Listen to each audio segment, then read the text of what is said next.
Hi, I'm Lara, and this is Tropetrinitytrilogy. Today on Trope Talk, I'll be talking about character flaws.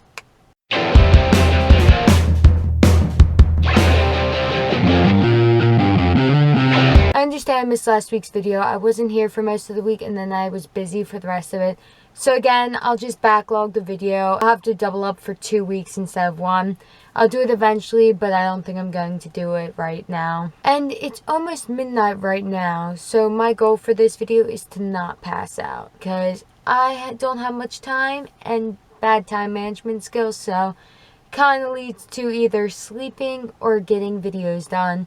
And usually I pick sleeping, but I decided to pick video today, which I will regret tomorrow. But that's a problem for future me. Speaking of procrastination and terrible time management skills, let's get to character flaws, because those are obviously 2 of them that I have. Now, I feel like a lot of stories have characters with sort of fake character flaws.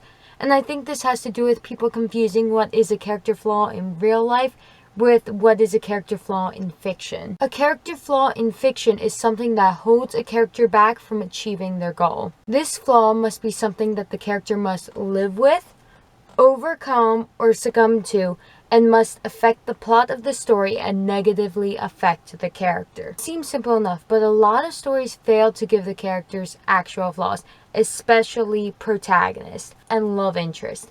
A lot of the time, side characters will have flaws, which is a big part in why people tend to favor side characters over protagonists. And this is because some authors believe that if their protagonist is flawed, people won't like them. Which, to be honest, from all the stories I've read and some of the most beloved characters, isn't true.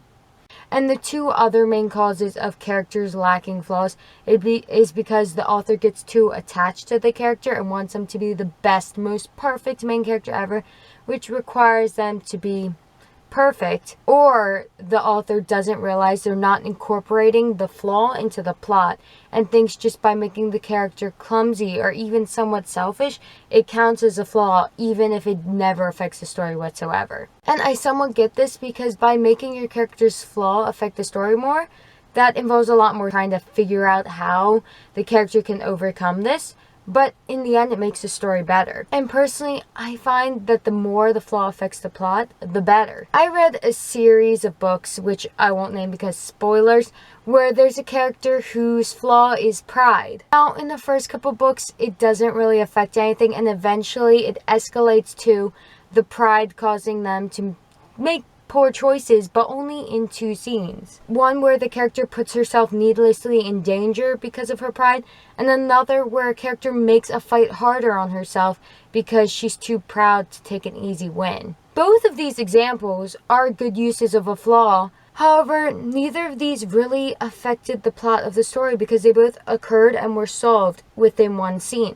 They seemed more of like a tacked on little adventure within the overarching plot, as opposed to something that really affects and changes the plot. But to be honest, this is better than a lot of books, and also the reason I chose this example was because it's very obvious. And it was a good use of a flaw, but not great because it didn't impact the overall plot. Skip to later in the series. This same character wins a battle, which is fine, but then instead of moving on and continuing her journey, she decides to stay and gloat, which in turn results in her imprisonment for months and takes place over multiple books. This was all because her pride resulted in her wanting to gloat about her victory. Now, this is a great use of a flaw. It has an extreme effect on both the plot of the story and the character's development, and in the end, it is all her fault. And I get some people might find this unlikable that she would do something so stupid to cause this.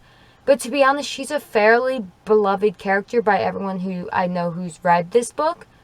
And it just makes her character more interesting instead of a bland, 2-dimensional character that's like a lot of other book characters. Because even though there are other characters with problems with pride, by giving it a real impact on her life, it just makes her more interesting and makes it feel more concrete. And if you're worried people won't like your flawed character, just look at Game of Thrones and so many other works of fiction. People do like flawed characters because likable traits isn't the way to make people like your character.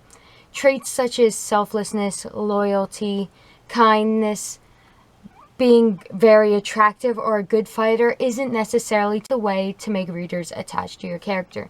The way you make readers attached to them is to make them interesting, give us something to root for, and sympathetic. By giving readers something to root for, I mean give your character a goal and a motivation that makes sense to us and is something that we can get behind. And to make a character sympathetic, you don't necessarily have to give them traditionally likable traits. In fact, sometimes giving a character more flaws can make them more likable. So if you have a character that acts arrogant to everyone, making them donate a lot of money to charity or really attractive or good at fighting doesn't necessarily counteract the way they behave towards others. But if you make a character who behaves arrogantly, who is actually just really insecure because of things that have happened in their past or just that's how they are, that can make them more sympathetic and more likable. And in fact, that's adding more flaws to their already existing flaw. So my point is that traditionally likable and positive traits aren't necessarily the way to make a likable character, and sometimes flaws make characters more likable. But also the most important thing in a character is giving them a goal and motivation. Also, one way to make flaws more interesting and important to the story is to give a character a flaw that directly opposes their goal and motivation and is something that prevents them from achieving their happiness and their main goal of the story, which in fact makes it more important and gives the character more of a struggle, because not only are outside forces working against their happiness and success, but also internal forces, which makes the character more complex and more interesting. Also, building off of this, I think the degree of which your character is flawed should be proportional to the epicness of the story. So a contemporary where the character is a bit socially awkward, that seems about right. But then when you're writing epic fantasy where people are dying, fighting, and the world's at stake, they should probably have something a bit more than social awkwardness. Because if the entire plot is more extreme, the characters should also be a bit more extreme. Now, there are two main types of flaws. There are the physical ones and then the more internal ones. Personally, I like to give every character at least one of each flaw. The more important they are to the plot, usually the more flaws they have. And the only exception really is if them being physically perfect is part of their plot. Now, for physical flaws, they can be either appearance or ability based.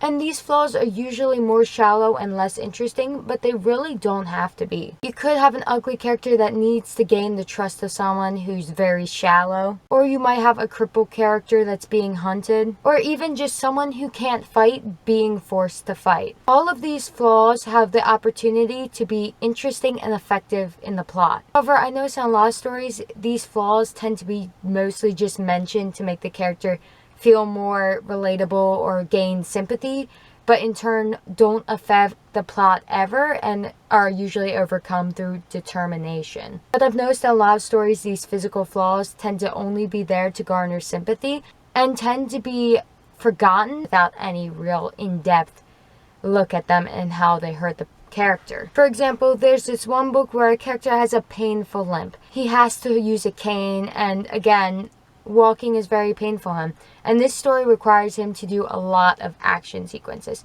And this is a great opportunity to show how he must overcome his weakness by either finding other ways to fight and escape people that don't require him to depend on what he could have depended on before he was crippled, or it forces him to trust others and work with others who can help him. But instead, this story kind of forgets about it. But instead, this character never is affected by the limp. They're physically more capable than the average human, being able to run while carrying someone. And though it says he's in pain, it never actually prevents him from doing anything and never really affects the plot. Meaning that his limp is not a flaw. It's just an aesthetic choice used to garner sympathy and make him feel unique. And it affects the plot about as much as giving your character a birthmark on their leg. Like, I get pain is bad, but if it doesn't affect the plot or prevent the character from doing anything and in no way forces them to adapt, then it's really not that big a deal. Then for the second type of flaw, the internal flaws can be anything from stupidity to selfishness to shyness to cruelty. Pretty much any internal trait that prevents them from achieving their goal. And to be honest, what is considered a flaw has nothing to do with morals. So in real life, you would consider selfishness a flaw and honesty an attribute. However, if in the story, all the selfishness does for the character is save their skin and give them wealth, whereas the honesty results in people manipulating them and using this information they so freely share to stab them in the back, then in the context of the story, selfishness is an attribute and honesty is a flaw. And unless you make the character confront their selfishness because someone calls them out and they have to change their ways, it won't ever be a flaw. So if you want something to be a flaw, I recommend you have it hurt the protagonist in some way and have someone call them out on it. So many stories where specifically protagonists and love interest too do terrible things and no one ever calls them out on it. Even if the author is trying to make it a flaw, it doesn't feel like a flaw because the story never acknowledges that it's bad. And when your character messes up, give them real consequences that they must overcome. And yes, good things such as being too honest or too selfless can be a flaw, but I recommend you don't depend on that being your character's flaw, because it's pretty common for authors to give their protagonist the flaw of being too good at something that's normally considered an attribute, which is really not that interesting. I mean, yes, it can count as a flaw, but it's overused and seems like a cheap excuse as a flaw, even if it does fit the criteria. And it's not that I mind if you make your character too selfless, but don't make that their only flaw, because that again makes it seem like you want your character to be perfect. And so many characters, protagonists especially, are forgiven no matter what they do. No matter how much damage they've caused, they're easily forgiven. And not only is this not realistic, it's also less interesting.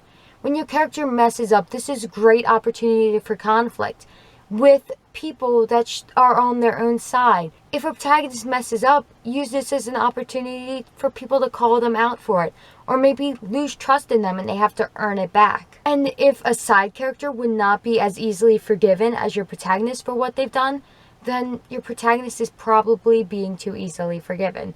But even then, side characters can be easily forgiven for things that realistically they wouldn't be. I'm not saying don't have them be forgiven, but make them work for it. I mean, the best part of the story is the conflicts. So why waste an opportunity to use your own unique conflict tailored to your characters? What I said applies to every single character in the story, but I would like to note that what's considered a flaw in a protagonist does not always fit the flaw of an antagonist. Meaning, cruelty and selfishness are bad and common traits in antagonists, but it's not necessarily a character flaw, unless it is something that prevents the antagonist from achieving the goal, or something the hero can exploit in order to defeat the antagonist. So if the antagonist is cruel to their underlings, but other than making the protagonist not like them, it doesn't cause anything, then it's really not a flaw. But if the antagonist is cruel to their underlings and it results in their underlings stabbing them in the back, then it's a great flaw. Now, flaws can be major or minor. They can be overcome or they can be tragic. But in the end, every character needs at least one that stands in the way of their goal and affects the plot. Now, that's just my opinion on character flaws. Feel free to add to this discussion, and I'll see you later.